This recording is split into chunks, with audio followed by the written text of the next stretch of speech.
he is the best. For his talents are renowned far and wide. He is a 4-time Academy Award nominee. He's composed scores for over 140 movies and TV series, as well as many other things. He's in one of the most iconic bands of the 80s. He has done so much, and we're going to try and pack it all in to the 45 minutes that we have. Ladies and gentlemen of Fan Expo Dallas, please give a huge Texas-sized welcome to Mr. Danny Elfman!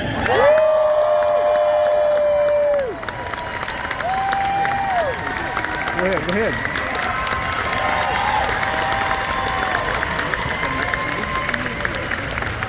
Thank you. This is, marks the distinction of being Danny's first convention ever.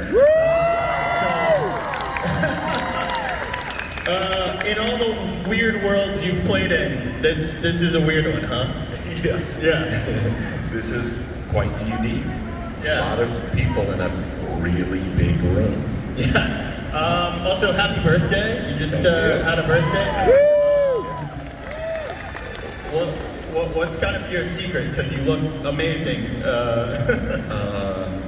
Baby blood. Baby blood. Perfect. The only thing that works. The thing about you, as I was going back over your career, is you've not only composed so many themes for so many movies and TV series and beyond that represent so much of the properties that are right outside, but those themes have really become themes of our lives. I mean, this is music that goes beyond just the screen and into our lives. Are you able to at all kind of wrap your head around that in any way? No, it's always, I never really know what to make of that. I mean, each of these films, when they came along, it was just kind of like, oh, that's cool, you know, Tim's doing Batman, really? I said, I wasn't expecting that. Yeah. But sure, then, he sent me a bunch of Dark Knight comics, and I just kind of like, got pulled in, and then suddenly Sam calls and he goes, yeah, I'm gonna do Spider-Man. And I go, really? And so it's cool, let's do it. Yeah. But, I didn't really think about it other than it was fun because, I grew up on a lot of comics as a kid. So as a kid, I didn't read the Batman stuff, but I did read Spider-Man, because in the 60s, Of course. it was really kind of a big thing. Fantastic Four and Spider-Man were the ones I remember most from my childhood. Yeah. But it's just, for me, they're just fun worlds to be in. Of course, yeah. And so I'm just happy to be in any kind of alternate reality. Yeah. Whether it's, because there's such inventive minds, Raimi and Burton and people like that. And it's just, they're just great worlds to be part of. Yeah, I want to talk about both Tim and Sam. You and Tim have worked together now, I counted, one by one. I think Beetlejuice marks your 20th score. I guess, I haven't counted, but it's been 38 years, probably 20, yeah. To me, you and Tim's collaboration and friendship is like the Beatles to me, or the Beetlejuices, I guess you would say. The fact that these two kind of lovable weirdos found each other and can make what you can make in a way that only you can, it's kind of incredible. It feels, Well, it was a lucky break, I got called in for a meeting on Pee-wee's Big Adventure, and at first I thought, oh, it's because they're looking for a song. I just assumed, oh, you want a song? Yeah. Because I was in a band. And it didn't even occur to me to score films. I wasn't trying. Yeah. I didn't think it was possible. And Tim was just kind of like, yeah, I just think you could do a film score. And Paul Rubens, God bless him, he had seen years earlier, way before I became a composer, I did a late night cult film for my brother called Forbidden Zone. Absolutely, yeah. And Paul Rubens, who was Pee Wee Herman, happened to be a fan of the music. And he made a note. I'm going to write his name down if I ever do a film. And sure enough, 7 years later, 6, 7, I'm guessing, he did a film. And he remembered. He found a piece of paper that he'd written my name down on.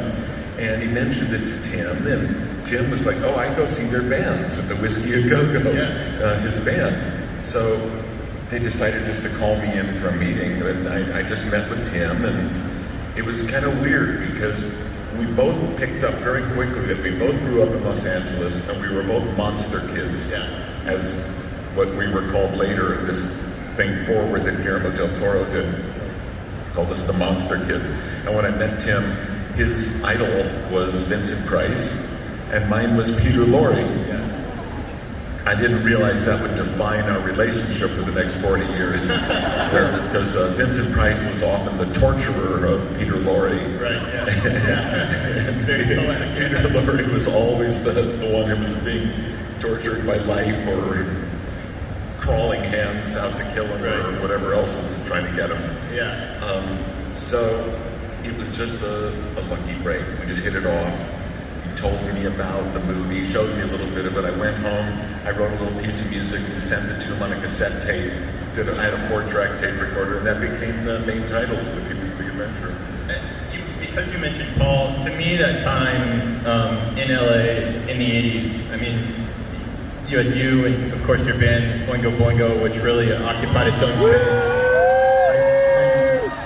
Of course, before that, the Mystic Knights of Oingo Boingo, which I think Oingo Boingo unfairly gets lumped into a new wave category, and I think I think they unfairly get lumped into a new wave category where they're really not new wave, they're really their own thing. Look, nobody ever knew what we were, and we didn't know what we were, and we didn't really care, you know. So we knew that we weren't a punk band, we weren't a new wave band, you know. It's like, so what are we? Well, who knows? And of course the record labels were always perplexed, like, how do we market this band? What are they? But so you have you and Oingo Boingo and you individually when you started to develop your own work, and then you have Paul Rubens, and then you have people like Weird Al Yankovic, and you have Tim Burton, all kind of converging at the same time. These kind of monster kids or people who really grew up on 50s B movies and monster movies and were kind of throwing back to kind of a vaudevillian style of weird theater and comedy. What do you think can you kind of define what that was at all, or it just felt like this convergence of like-minded people and artists? And it's hard to say. I think everybody you mention is going to have a different story of things that inspired them. You know, Tim was much more art-based in that he was a really good illustrator. Right from the beginning, his drawings were really wonderful. And he had done 2 great animated short films before Pee-wee's Big Adventure. So I didn't know who he was, but they sent me a copy of Frank and Weenie, the original animation that he did, and Vincent, I think he did inspired by Vincent Price. And I could see that he was really talented. I knew who Paul was because I'd actually seen Paul Rubens perform with the Groundlings, which was an improv group in LA before. Well, it's when he first developed his Pee-wee character. So with Cassandra Peterson, who became a liar. So I used to go see them, and Pee-wee was one of his characters. He would do 3 or 4. And the Pee-wee Herman character always brought the house down. So later it was like, oh yeah, I know who Pee-wee Herman is. Sam Raimi had his own influences. Sam, you know, they were all different kind of horror films. Tim loved the Hammer horror, Roger Corman, and England, you know, things with Christopher Lee and stuff like that.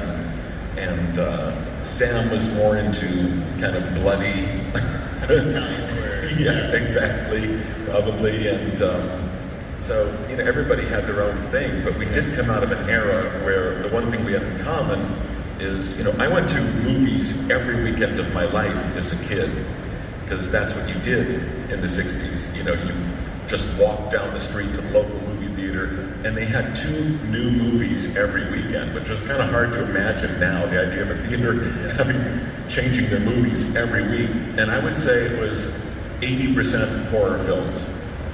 horror sci-fi. Right. And occasionally there'd be like a musical or like a Disney musical. We'd all boycott the theater. It's like, The irony. The irony that you ran away from the Disney musical. Exactly. But at that moment in my life, it's like, no, there's no aliens, mutants, vampires, or monsters. I'm not interested. Why else would I go to a movie? What's the point? Because you mentioned Sam, I'd love to talk about your long-running collaboration and friendship. You worked on I think 7 projects together, starting with Darkman in 1990, which is certainly an underrated superhero movie before, it was kind of post Tim Burton's Batman, which you of course worked on. But your iconic score for Spider-Man and Spider-Man 2 with Sam, I mean, even just looking back over your career, the amount of superhero movies that you've done scores for, of course, Batman, Spider-Man, Hulk, Hellboy 2, Avengers, Age of Ultron, Justice League, Doctor Strange, but every step of the way that's been at a different point of that genre really emerging. So kind of going all the way back to Batman and then Spider-Man, what was kind of developing the sound of a superhero movie? Well, I mean, there wasn't a sound. You know, when I did Batman, there was nothing to go on. The only superhero score that we were aware of was Superman. Yeah. And so we had a conversation, and that was the one thing we knew we didn't want it to feel like Superman, which was its own thing. And so what do we want it to sound like? No idea. Yeah. Now, in hindsight, I realized that was the beauty of the moment. And it was like that with all of Tim's early films. No temp score. Nobody knew what would be the sound of Edward Scissorhands, Batman, Beetlejuice, Pee-wee's Big Adventure. I didn't know. Tim didn't know. Nobody knew. There was no model to look at. You were creating new worlds. And so now I feel like I was incredibly lucky to have been there during that. With Sam, with Darkman, it was the same thing. We didn't know what it should be, other than it was melodramatic and emotional, so find something that has kind of longing and whatnot. But for Batman, it was just open season. I know, as I said, Darkman is one of my favorite scores of yours, and I think very underrated. I've heard people ask you, can you pick a favorite score, and you've said it's like picking a favorite kid. Is there a score, though, that you feel is maybe underrated of yours that, you've done so many iconic scores, but... I mean, it's hard to say. I've done, 110 films, and probably 70 of those most people have never seen. So they're all, kind of unknown to a certain extent. Any composer, or at least most composers, for every 5 films you do, you're lucky if 2 of them are successful. And 3, just nope. They're out for a minute and they're gone. So there's the thing I'm most grateful for is that what I felt was the most underrated movie I worked on when it came out was Nightmare Before Christmas. Because it came out and nobody understood what it was. They didn't know how to market it. Understandably, Disney had no idea what it was. And it came out and was gone in a minute. And that kind of broke my heart. Because usually I'm working on a movie for 3 months, and I was on Nightmare for 2 years. And it just came and went so quickly. And I wished that more people, but then years later, I'm with Tim Burton in Tokyo for the opening of Charlie and the Chocolate Factory, and we see that there's Jack and Sally merchandise everywhere, and Tim was like, I've never seen this stuff before. and there was a Nightmare Before Christmas theme club, nightclub in Tokyo. And I think after that, I don't know if Tim went to Disney or what, but they started, it's a decade later, and they're still interested in it, and now we understand it. And then they started putting energy into it. So it's so rare for a film to get a second life. Absolutely. Almost never. I mean, you can count them on one hand. Wizard of Oz, maybe Donnie Darko. It's a Wonderful Life. Pardon me? It's a Wonderful Life. It's a Wonderful Life. The Coen Brothers film, with Jeff Big Bridges. Lebowski. Big Lebowski. Kind of. So it's so rare. So for anything that I've ever worked on, to be able to get a second life, absolutely, Nightmare would have been the one I would have prayed for, and it did. So I consider that to be a real blessing. And if you had ever told me that in 25 years, you're going to be on stage at the Hollywood Bowl performing live Nightmare Before Christmas or something like that. I'd have gone, you're insane. And in fact, when they came up with the idea for that, they said, oh, we're thinking of a couple nights at the Hollywood Bowl. And I suggested a 1,200 seat theater in Los Angeles as an alternative. I said, I think that would be more appropriate. And they go, I think it's a little bigger than you think it is. Yeah. And I was really, really shocked. That you sold out the Hollywood Bowl, which is what, 17,000 seats? Yeah, now I've been there 11 times already. And so it's just blows my mind. And you've done the show with the original cast. You've done it with Billie Eilish as Sally. You've evolved your show and kind of made it this mixed media variety show at Coachella and well, that whole thing, that's a whole other world. But I'm just talking about the movie stuff. And but you asked me the one that was underrated that I wish would be known, ended up being known. And I'm very grateful for that. So I thank you, all of you here, for helping make that happen, because it really was all from the fans. It was fans just going, no, we're really into this. And the great surprise of it for me is that when it came out, I did a press junket, and every journalist asked me the same question. They said, this movie's not for kids. It's too scary for kids. I go, it isn't. They go, well, we've heard it's too scary for kids. We heard Santa Claus gets tortured. And I go, he's not tortured. He's just uncomfortable and inconvenienced. And I would say to them, I said, are your kids afraid to go out on Halloween? And they go, no, they love it. And they go, then this movie's not too scary for them. So now, decades later, whenever I do the shows, there's all these kids keep coming generation after, and that feels so good, because it's what I felt from the beginning, that they were wrong. Well, and that was a project where you had scored films, but here you're writing a musical and you're singing as a character, and it's a very personal character that represents, I think, a lot of who you are. It was, because when I was writing the songs for Jack,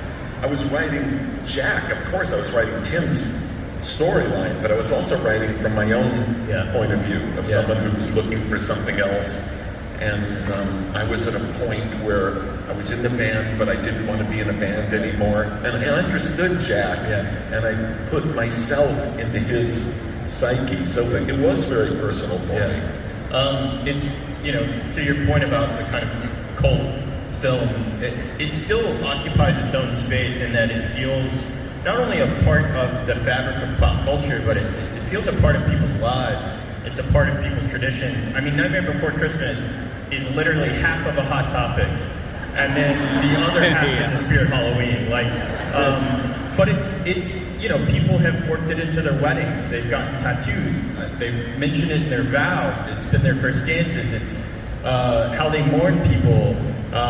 It's really amazing to see that, and to your point about how it was misunderstood and came back in that way. Yeah, and also it's amazing to me, because when Tim and I sat down and starting to put it all together, neither of us had any clue how to do a musical. Yeah. And we're like, how do you start? I don't know. Yeah. Let's start with the music. Yeah. And we didn't even have a script at that point. So we just literally sat down going, let's tell as much of the story as we can in songs. Yeah. And then we'll do the script around that. Yeah. Of course, it was backwards, but there was no instruction manual on how to create a musical. Yeah. And so we were both just kind of figuring it out based on what seemed good for us, but it didn't make any sense. And we had nobody supervising us at all. Disney wasn't even aware that we were out there doing it. It was like a side project. And so nobody was looking over our shoulders. There was no producers coming in, making comments about the music. It was just Tim and I, literally, staying up late at night, going over stuff. And now, again, in hindsight, I realize what an amazing way to work. Because I've not ever worked like that with anything since, where it's just like two of us just bashing away at it. And like, here's a tune, what do you think? Yeah, cool, all right. And that's all what made it ultimately what it was, and even the fact that Disney didn't quite understand it, but has now embraced it. I mean, it's back in theaters every year. Yeah, I mean, you know. and it's to their credit Yeah. that they were able to recognize that. Because a lot of studios, if you went to them and said, you know, this movie from 12 years ago, and they'd go, nah, that ship has sailed. Right, yeah. Disney has a longer view. And so they do have the ability to go, maybe there's something here we should explore. Yeah. They're looking at kind of the bigger picture. Yeah. So I'm very pleased, obviously, that they had the foresight to go, let's put energy into this. And, and even further than that, even further than it being a part of our kind of annual, it's a perfect movie because it works for 2 holidays. It's an annual Halloween tradition, but then you can keep it going all the way to Christmas. I'm a Disney Parks nerd. I'm sure there's some Disney Parks nerds here.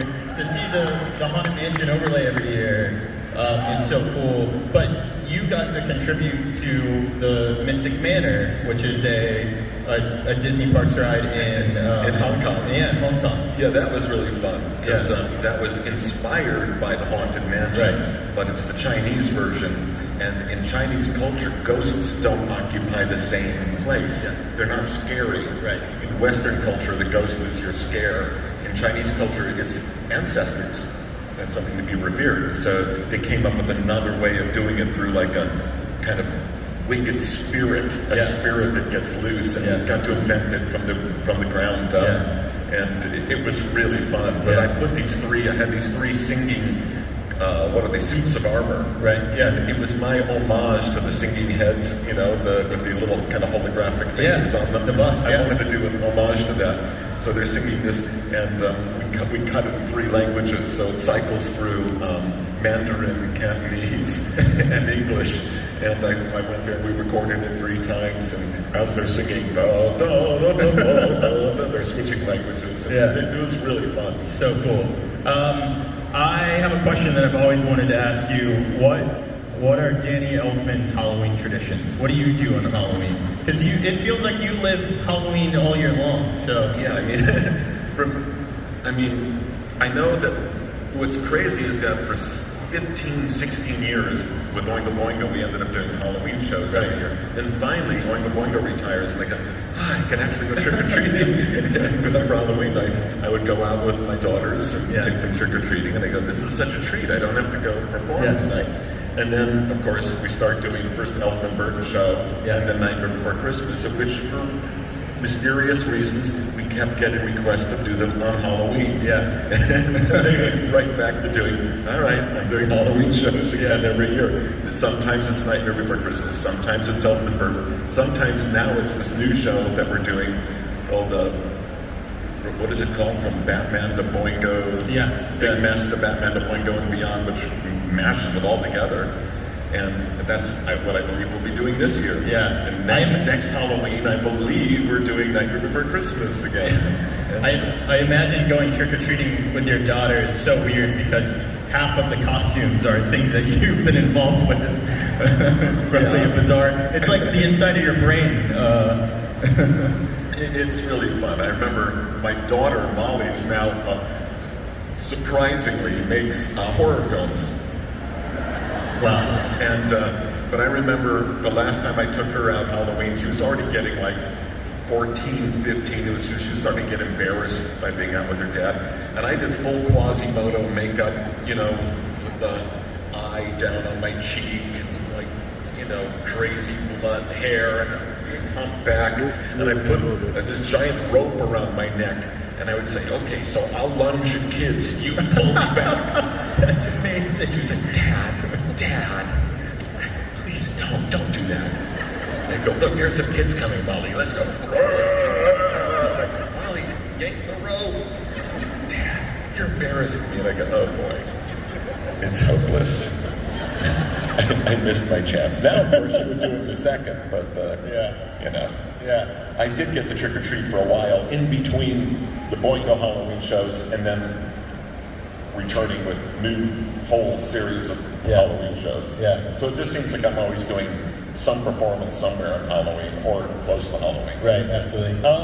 You know, on the note of Nightmare Before Christmas, it's kind of one of the only kind of true musicals that you've done. One of the you know, of the many things you've done in your career, one of the few things you haven't done is a stage musical. Is that something that really interests you at all?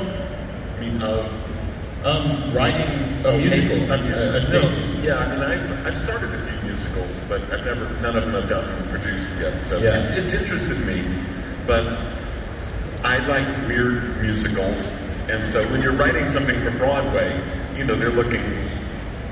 I'm not a big fan of Broadway musicals Right. of the last couple of decades, with a few exceptions. You know, with Beetlejuice being one. Beetlejuice the musical. I never saw that. You never saw it? Wow. No, they aren't using any Beetlejuice music, so I Yeah, just didn't that's feel true. any desire to see it. That's true. I never got called. Yeah, Neither yeah. did Tim. He was like, "What the fuck?"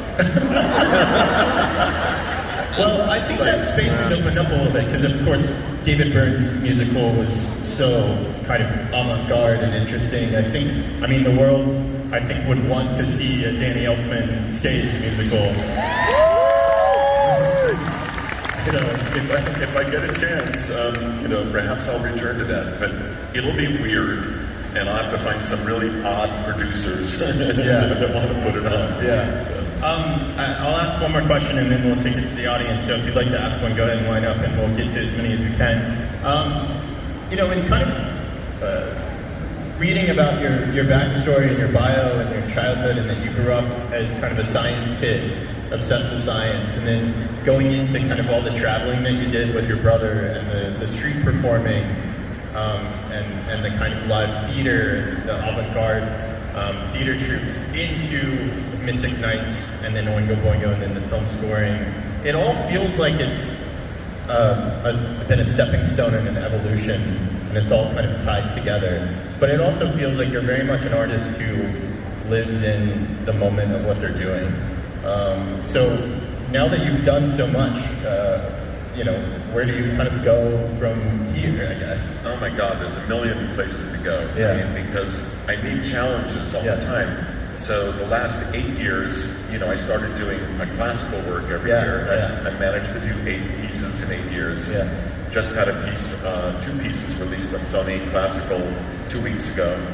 And I'm working on setting up my next commissions for the next few years. So I do the classical work because that keeps my brain going. But now I'm also doing rock and roll again. Yeah. So I'm starting a new album, I think next month. Oh man. So, I mean, I've over the last year, I've kind of managed to kind of write another 13 songs. So I'm thinking of an album.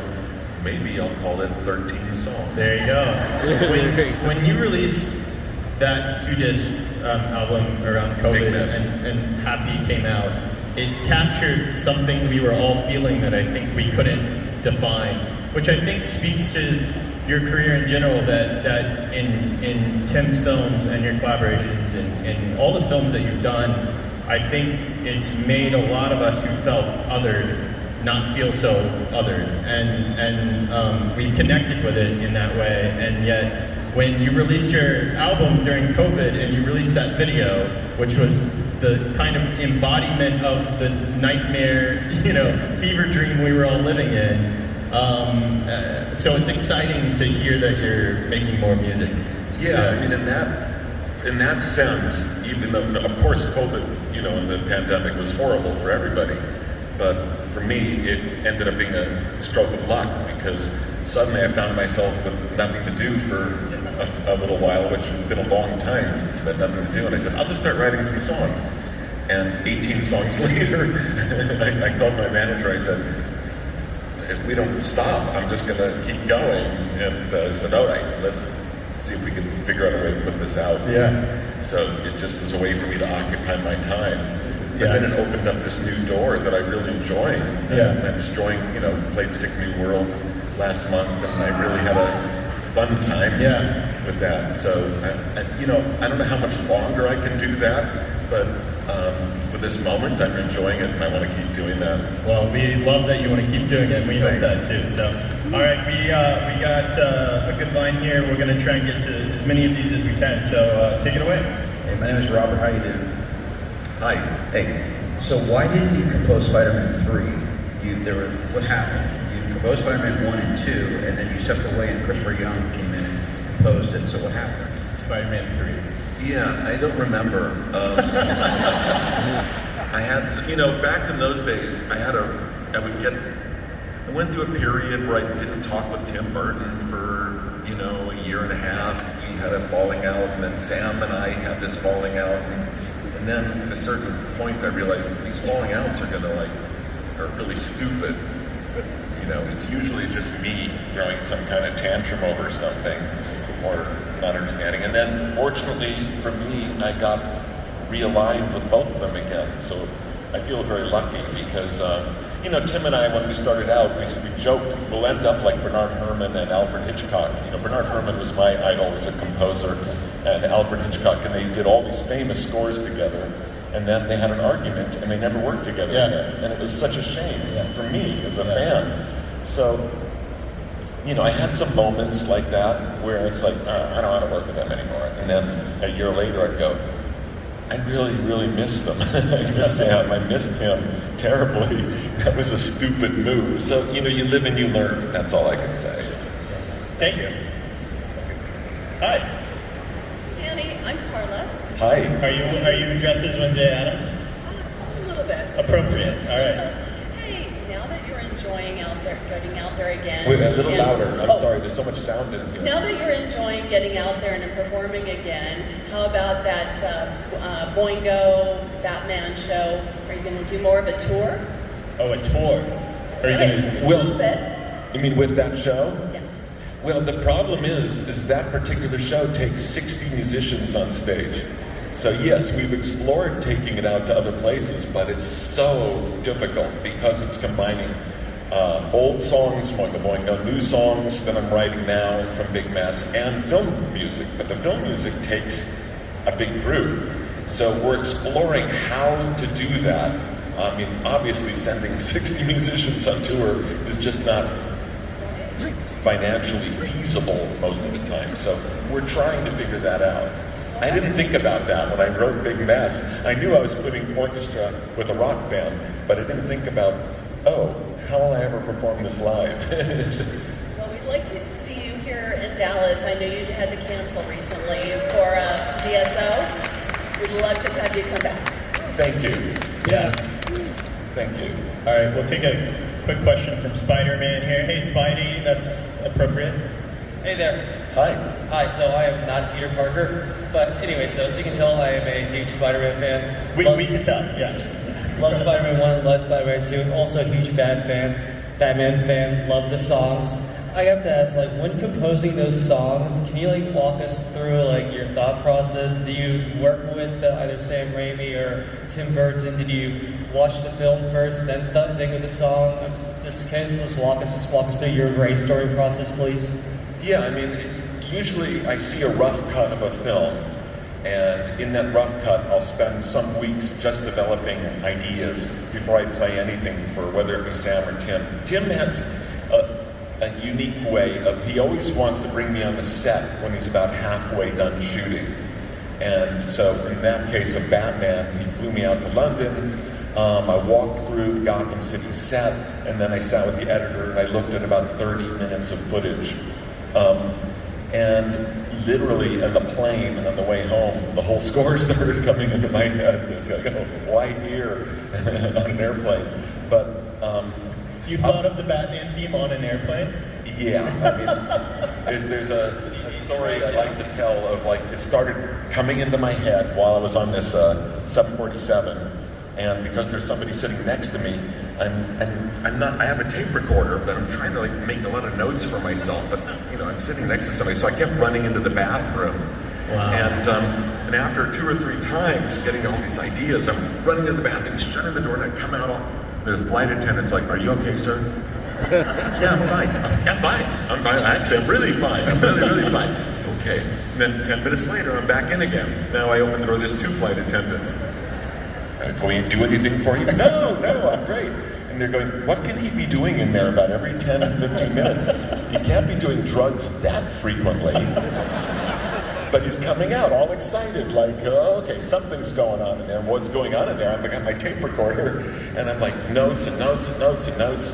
hoping that when I landed, I'd be able to remember when I ran into my studio, decipher all these notes. Fortunately, I did, and remembered, because the whole Batman theme in its entirety came to me on that plane. Wow. And I didn't have a keyboard or anything, and I'm not the kind of person who could just pick up a napkin and just start writing without some kind of instrument, a guitar, a piano. I need some instrument to write music. And anyhow, that's the story of Batman and those movies. You know, same thing with Sam. I'd go on, I'd look at a rough cut, I came up with a bunch of ideas, and then there's you play stuff, it goes up and back, and you take notes. And with Sam, he liked the original Spider-Man theme, but it needed something heart. So he says, I need more heart. And then I remembered, I wrote this piece of music for his Uncle Ben when he died. And I suddenly pulled that into the main theme. That was at the end of the Spider-Man title theme. The French horns come in and they play this melody. And that finally put it over the top for Sam. He says, yeah, that's what I was looking for. So, you wrestle around with it a bit. And sometimes it's a happy accident, like Batman or the theme for The Simpsons. On a 747, yeah.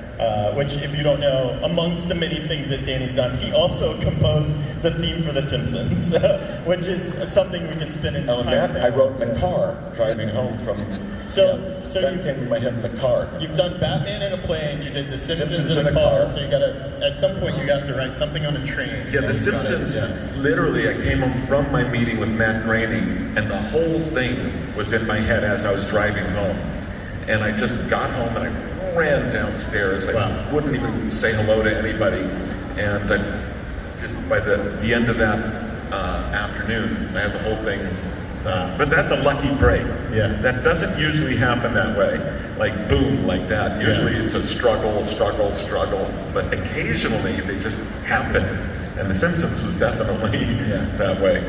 Well, we sadly are out of time. We have time for one more question, and I understand we actually have a special question from the back. Do we have a special? Yes. Danny, what is the youngest recorded age of a child who can sing the entire score to The Nightmare Before Christmas? Wait, what was that? The youngest recorded age of a child who can sing the entire score. What's the youngest recorded age of a child that can sing the entire score to Nightmare Before Christmas? This voice sounds oddly familiar. Who's asking this question? I happen to know the answer. My grandson, Danny. He's over there. Where is he? Oh, there you are.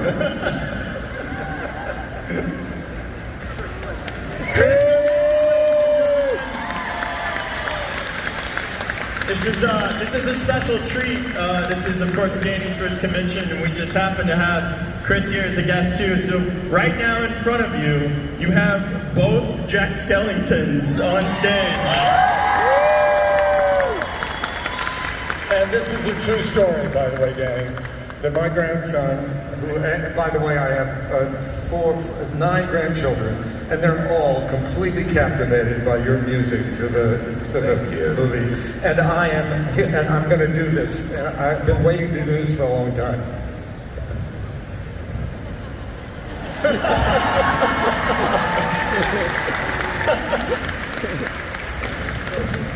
He went Wayne's World on him. Chris Sarandon. And ladies and gentlemen of Fan Expo, we have just a few more minutes, so we'll try and take one more question here. Take it away. Hi, my name's Hephaestus, and first of all, I've always wanted to say this. I love your tattoos. They're incredible. Yeah, your tattoos. Yeah. My question was, out of you have like a very expansive category of scores and music just in general. And my question was, out of all of them and all the songs you've ever made for Oingo Boingo, what was the most fun for you to make personally? Out of his scores or Oingo Boingo? All of them. Anything. That's such a hard question. It's like certain things you remember because they're painful and you struggle and you come through it, you remember it becomes a favorite. And certain things you remember because it's so painless. Like, for example, when I wrote Dead Man's Party, I got a new little drum machine, like a drum machine that I was messing around with. My daughter Lola came in and said, "What's that, Daddy?" And I go, "Look, here's this." And I just showed her how it worked. And I came up with this rhythm. And this rhythm, it's actually what's on the record for Dead Man's Party. This kind of starts out with this kind of drum machine-y kind of thing. And all dressed up with and there it was. So, that was a kind of a fun moment because I wasn't even trying to write a song. I was just trying to demonstrate a gadget for my daughter. And for a movie, I think the most fun was writing the 10 songs for Nightmare because it was so just Tim and I for a month working together, and I basically wrote one song every 3 days, which was crazy fast. But he would just tell me the story. I said, "Just tell me the story like you're telling it to a kid at bedtime." And he'd go, "Well, Jack is wandering in the forest, and he comes to the trees, and like the one tree, and the door opens up, and he's sucked down, and he's snow, and he doesn't know what it is, and as he's describing it, I'm hearing, what's this? What's this? Smell it everywhere." And I go, "Okay, that's enough, Tim. Get out of here. Get out of here." And I would call him a couple days later and say, "I got something." He'd come back, and I'd play him, "What's this?" And he'd go, "Oh, okay, fine. And now," and he'd just go each section of the movie as he saw it. So that was particularly fun because I doubt whether I will ever have that simple of an experience again. So that's way up there. Yeah. Well, I see. Thank you. I see the next person in line. I can't cut it off and crush a little girl's dreams, and it's perfectly appropriate if you can't see that we're ending our last question on a little Sally here. So, hi. What's your name? Hi. What's your name? My name is Alelia. What's your question? Well, before my question is, I really liked how you made the show, and it was really good when I used to saw it. I really liked it, which was good. But my question is, how many shows, how hard did you work on all those shows you made? How hard? How hard did you work on? How hard has he worked on all the movies he's done scores for? Yeah. She wants to know about your work ethic, Danny. Okay. Thank you, Richard. That's a really good question. The fact is, most movies are really hard to work with. When I talk with young film composers, people that are trying to get going in the industry, I tell them, you'd better have a strong masochistic streak. Masochistic means a high tolerance for pain. You learned something today. Yeah, some movies are just real easy and go down easy, but most aren't. Most are very, very difficult. And in the end, when the composer, we are the caboose of a long train. So that train might start 1, 2, 3, 4 years earlier, and we're the last person on board to do the music at the end. By the time we come on, things are pretty hysterical. Yeah. They often start with real clear vision of what it is, but by the end, there's often a sense of, what is this? Yeah. And the composers, can you fix this? Can you fix that? We have this problem here. It's like, oh my God. So it's a difficult process. It's not an easy profession, except for those few times when it is. Yeah. And those, we try to remember those ones. It's like remembering the ones that just went down so easy. Yeah. You don't want to remember the ones that felt like it was going to kill you. Did I answer your question?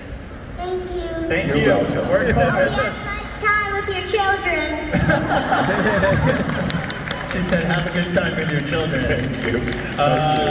Perfect words to park by. Have a good time, all of you. Thank you so very much for having me here today. I really appreciate it. I just want to say thank you. Danny Elfman. We feel really